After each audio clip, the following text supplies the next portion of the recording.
Okay, so unless you've been hiding in a cave for the last 48 hours, you probably heard by now that Jeremy Clarkson has been fired from Top Gear by the BBC.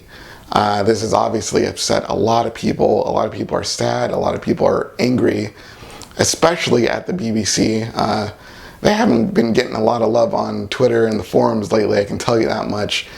And kind of after reflecting on everything and looking at all the facts, or at least the facts that have been presented by the BBC and the investigation, I wanted to provide a different point of view, which is very unpopular, and no one's really been saying it, so I can't believe I'm going to say it, but I think the BBC did the right thing. What am I doing? I'm saying that Jeremy Clarkson deserved to get fired on the internet. Oh, I'm gonna get crucified.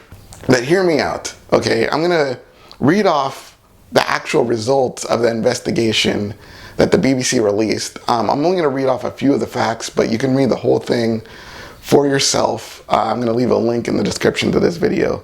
But listen to this. Here's one of the facts. The physical attack lasted around 30 seconds and was halted by the intervention of a witness.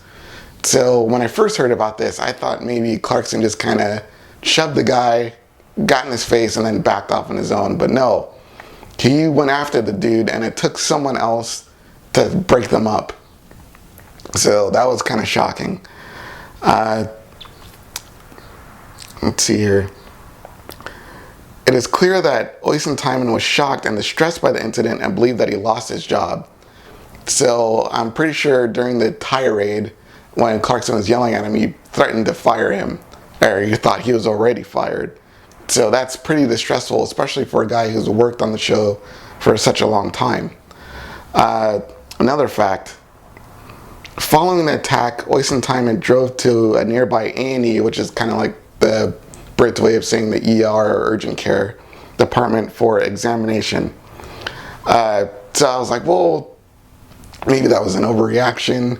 Maybe he had a concussion, or it was like the insurance wanted to make sure that he was fine so he didn't get sued.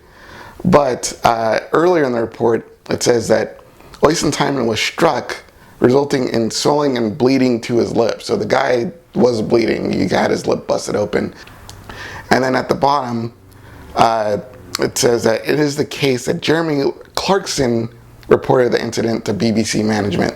So Clarkson himself was the one who reported this. He essentially turned himself in. It also says that over the subsequent days after the attack, Clarkson made a number of attempts to apologize to Oisin Tymon by way of text, email, and in person. So he tried several times to apologize to him first, before turning himself in to the BBC and reporting the entire incident.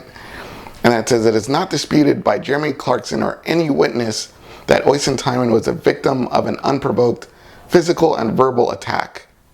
So even after Clarkson heard the story from the other witnesses as reported by the investigator, he didn't dispute what they told him. So essentially everything that is in this report is how it happened, according to the witnesses and according to Clarkson himself. So as it boils down, Clarkson got mad, yelled at this guy, cussed him out, and attacked him to the point where he busted his lip. Like, there's no job or career on this planet, unless you're in a really jacked up country, where it's okay to do that. Like, you can't just punch your fellow employees because they didn't bring you something that you wanted. I mean, you probably wanted to, but you can't do it. You get arrested. I'm surprised that they didn't call the cops or something. I mean, I'm glad they didn't, and they kind of kept it, from escalating too much. But essentially, Clarkson didn't give the BBC a choice. They had to let him go. They already made a big deal about how Clarkson was on his last warning over the whole pseudo-racism incident. If you don't know what I'm talking about, just Google Jeremy Clarkson N-word. He made some video where it sounded like he said the N-word, but he didn't. I'm sure he didn't. Clarkson's not a racist. The whole thing was BS. But the fact remains, BBC got upset, pounded their chest, and said, hey, this is your last chance, buddy. one more slip up and you get the axe. And he slipped up, and he slipped up in a big way. So I don't know if I want to say he deserved what he got, but they didn't have a choice. They had to fire him. And it was the right thing to do. Sure, there are other ways that it could have been handled. They could have said, well, you're suspended and you have to do anger management, and then you can come back and, you know, pay us some cash or whatever. But like I said before, it was his last chance. And even then, it kind of set the double standard. Like, well, if you're more famous, you get a slap on the wrist. Whereas if it was some low-level employees at BBC, they would have got fired and booted out of the building like right away.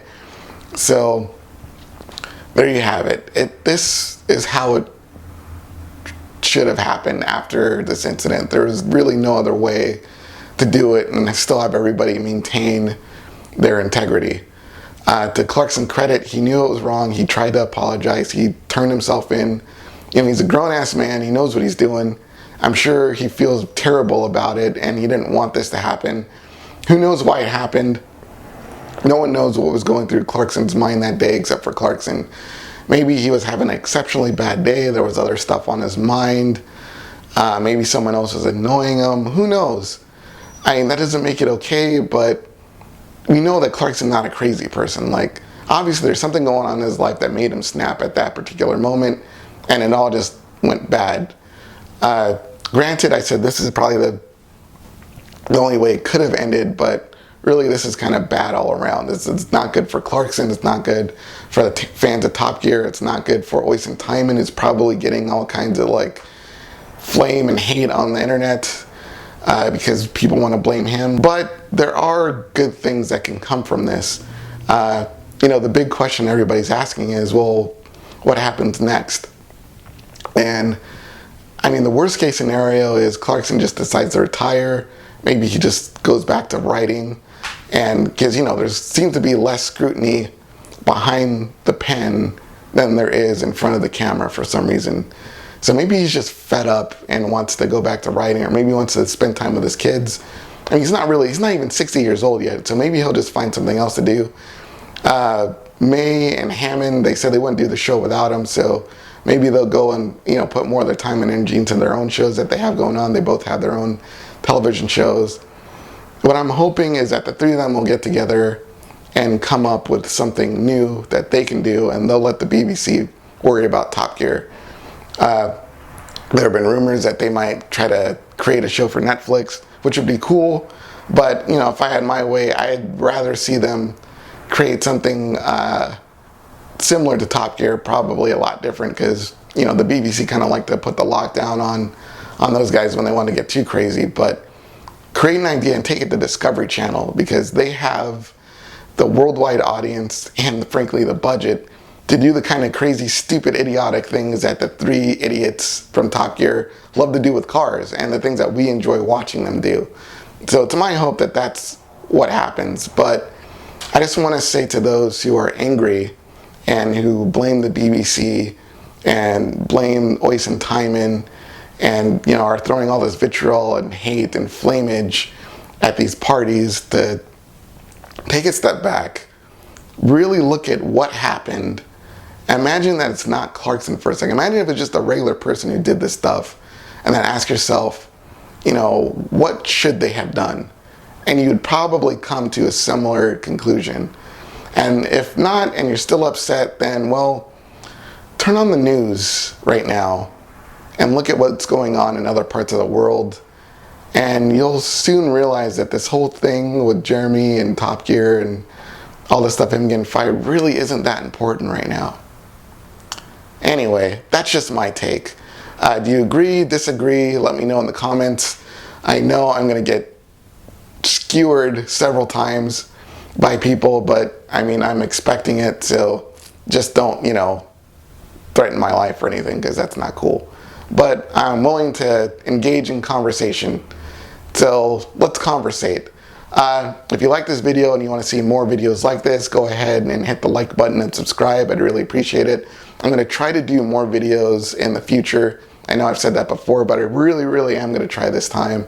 And hopefully we can kind of get a regular thing going where I can create a lot of content that you guys enjoy. But until then, I've been Andrew Beckford, and this is just my 2 cents.